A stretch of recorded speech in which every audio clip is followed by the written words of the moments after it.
ઓમ જય સચ્ચિદાનંદ. હરિઓમ હરિઓમ. ઓમ ઓમ ઓમ. જય શિયાવર રામચંદ્ર કી જય. ઓમ કૃષ્ણ કનૈયા લાલ કી જય. જીવનમાં જો ભક્તિ કરવી હોય તો સ્વયં પોતાને નક્કી કરવું પડે છે, બરાબર. જો તમે નિરાકારની નિર્ગુણની ભક્તિ ના કરી શકો કે ઉપાસના આરાધના ના કરી શકો તો તેમાં તારા પ્રેમ ભાવ નથી થતો તો તું નિર્ગુણ ધ્યાન કર, તે ના બની શકે. તું સગુણ સાકારની ઉપાસના કર, આરાધના કર, ઉપાસના કરી અને ધ્યાન કર. અને આ પણ ના કરી શક સાકાર સગુણ પરમાત્માની ભક્તિ, તો પરમાત્મામાં તારા મન બુદ્ધિ ચિત્ત અંતકરણ સ્થિત કરવાનું તું પ્રયત્ન કર. પરમાત્મા જગતમાં છે. પરમાત્મા વિના આ સૃષ્ટિનું સંચાલન કોઈ કરવાવાળું છે જ નહીં.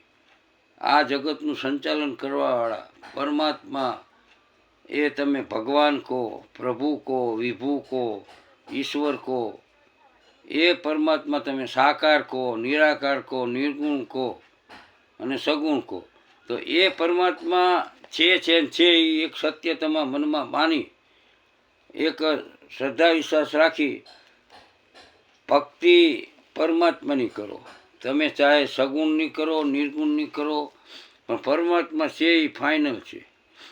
અને એ પણ પ્રયત્ન તું ના કરી શક તો તારા કર્તવ્ય કર્મમાં અહંભાવનો તું ત્યાગ કર.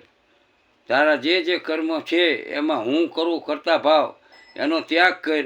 અને જે કર્મ ફળ થાય છે એ ઈશ્વર આપે છે, એ ઈશ્વરનો આભાર માની ઈશ્વરને તું અર્પણ કર. અને ઈશ્વર કર્મ કરાવે છે એટલે હું કરું છું, એટલે પોતાના અહંભાવનો ત્યાગ કરી અને તું કર્મ કર.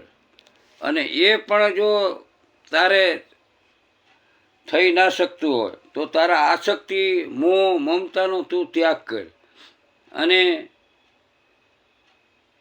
મમતા મોહનો ત્યાગ કરી અને ઈશ્વરે આપ્યું છે અને ઈશ્વર આપવાવાળો છે અને ઈશ્વર જ આ બધું કરતા હરતા છે એવું માની અને પરમાત્માનું તું ભજન કર. તે પણ ના બની શકે તો તારા વર્ણાશ્રમ ધર્મની મર્યાદાયુક્ત યોગ્ય વર્તન વ્યવહાર રાખી સદાચારી જીવન જીવવાનો તું પ્રયત્ન કર. આપણે કંઈ ભક્તિ ભજન ના થાય તો નીતિમય જીવન, સદાચાર ભરેલું જીવન અને સેવા પરમાર્થ ભરેલું જીવન જીવશો તોય પરમાત્મા રાજી થશે. અને તે પણ ના કરી શકે તો મંદિરમાં દર્શન કરવા જવાનું મનને સમજાવ. કોઈ પણ એક ઈશ્વરને ઈષ્ટદેવ બનાવ અને તેને આધીનતા સ્વીકાર, એમાં વિશ્વાસ કર. અને મનમાં એમ રાખ કે પરમાત્મા જ કરતા હરતા છે, પરમાત્મા જ મારો તારણહાર છે, પરમાત્મા જ મારો આધાર છે. એટલે ભજન પ્રાર્થના આરતી પૂજા કરવાનું જીવનમાં રાખીશ તો તને શાંતિ સુખ મળશે. અને એ ના કરી શકે તો જીવનમાં ફુરસદના સમયમાં તું મંદિર ના જઈએ, સાધુ સંતોને ના મળીએ કે કંઈ નહીં, પણ તારી પાસે ફુરસદનો સમય હોય ત્યારે તું શાસ્ત્ર વાંચન જેવા કે રામાયણ, ભાગવત, ગીતાજી, શિવપુરાણ, ઉપનિષદો, આવા શાસ્ત્રો વાંચવાનું રાખ. અને એ ના બને તો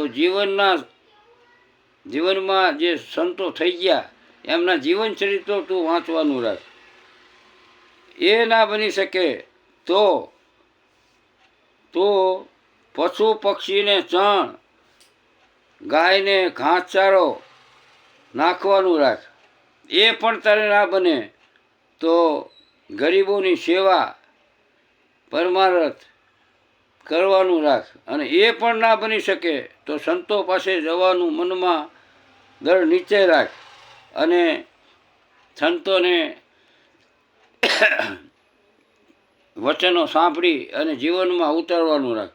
અને એ ના બની શકે તો તું એકાંતમાં જઈ અને હરિભજન નામ સ્મરણ કરવાનું રાખ. અને એ પણ તારાથી ના બની શકે તો તું ગામ ગપાટા વાદ વિવાદ કરવાનું બંધ કરવાનું રાખ. અને ઓછું બોલવાનું કર. અને કોઈને સલાહ દેવાનું બંધ કરી દે. અને એ તારામાં તું તારા કર્મોમાં નિષ્ઠા રાખ. આ વસ્તુ તને ના બને તો બીજું બધું ના કરતો કંઈ નહીં, પણ બીજાને નડવાનું તો બંધ કર. જીવનમાં એવું વિચારવાનું કે બીજાને હેરાન કરવાનું બંધ કરવાનું, બીજાની નિંદા કરવાનું બંધ કરવાનું, બીજાની આગીપાછી કરવાનું બંધ કરવાનું, અને બીજાની ઈર્ષા કરવાનું બંધ કરવાનું. અને રાગ દ્વેષ ત્યાગી અને શાંતિથી એકાંતમાં રહેવાનું રાખ. અને એ પણ કંઈ ના બને તો સકામ કર. સકામ કર્મ કરી અને ખોટા વિચારો કરવાનું બંધ કરી બની શકે તો ઈશ્વરનું સ્મરણ કરવું. નકર પછી હવે હે શઠ, હે મૂર્ખ માનવી, તને વારંવાર જન્મ મૃત્યુના આવાગમન ફેરામાંથી બચવું હોય તો કોઈ પણ એકની ભક્તિ કર. સાકાર, નિરાકાર, નિર્ગુણ પરમાત્મા ભગવાન આની ભક્તિ કર તો તારું જીવનમાં કલ્યાણ થશે. અને 184 ફેરામાંથી તું બીજું તો કંઈ ના થાય, પણ તારા જીવનું કલ્યાણ થશે. તું બીજું કંઈ ના કરે તો જમતા પહેલાં સૂતા પહેલાં ઈશ્વરનું યાદ કરી તારું ફરિયાદ કરવાનું બંધ કર. તું પરમાત્માને ફરિયાદ ના કરી. જેમ દરિયાના ઊંડા પાણીમાં ડૂબકી લગાવે અને પૃથ્વી દેખાતી નથી, તેમ અંતર્યાત્મામાં ડૂબકી તું લગાવીશ તો તને જગત દેખાતું બંધ થશે. એટલે આ જે તમને કીધું કે જીવનમાં કારણ કે અમારા ટાઈમ નથી ને અમે નથી કરી શકતા, તો આમાંથી એકાદો ઉપાય તમે તમારા જીવનમાં અજમાવશો તો કંઈક તો તમારા જીવનું કલ્યાણ થશે. એટલે જગતમાં આવ્યા છો તો જગદીશને જાણો. આ જગદીશ છે ને છે એ સત્ય છે. જો મીરા, નરસિંહ મહેતા, નામદેવ, જ્ઞાનદેવ, રામ સમર્થ, શિવાજી આ બધા મૂર્ખ્યા નહોતા, ભગવાનનું ભજન કરતા હતા. આપણે એટલી તો આપણે બુદ્ધિ વિચાર કરવો જોઈએ ને. અત્યારે હાલના જગતમાં તમે જુઓ, હમણાં આપણા જગતમાં સવારામ બાપા થઈ ગયા, જલારામ બાપા થઈ ગયા, એવા અનેક સંતો નામી અનામી આ જગતમાં છે. તો એ બધા મૂર્ખાની હરિનું ભજન કરતા હતા.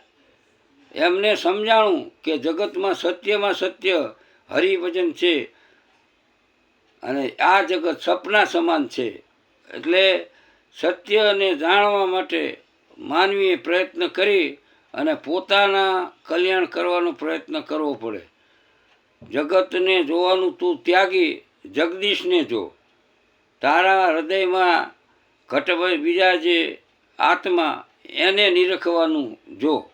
એટલે પરમાત્માને જાણવા માટે કંઈક જીવનમાં નિયમ લો, સંયમ નિયમ કરી અને પરમાત્માને વિવેક વૈરાગથી જાણી અને તમારા જીવનનું કલ્યાણ થાય એવું આપણે આપણું જીવન પરિવર્તન કરવું પડે. એટલે જીવનમાં ઈશ્વર છે. શરૂઆતમાં તમે સાકાર ભક્તિ કરો, સાકારમાં સમજણ પડે, પછી નિરાકારમાં જાઓ, નિરાકારની સમજણ પડે, પછી સાકાર. એટલે પરમાત્મા છે ને છે. એટલે તમે પ્રેમથી પરમાત્માનું ભજન કરશો તો પરમાત્મા તમારો નોંધ લેશે અને તમને જીવનમાં સદબુદ્ધિ, સદવિદ્યા, સદજ્ઞાન અને શાંતિ, સંતોષ તમને આપશે. એ પરમાત્માનું ગીતાજીમાં વચન છે કે જે મારો શરણું સ્વીકારે એનું યોગક્ષેમની રક્ષા હું કરું છું. એટલે પરમાત્મા છે ને છે. એ આ જગતમાં સર્વ જગ્યાએ કણ કણમાં પરમાત્મા છે. અંદર બહાર બધે પરમાત્મા છે. બોલો હરિઓમ હરિઓમ. આનંદ આનંદ.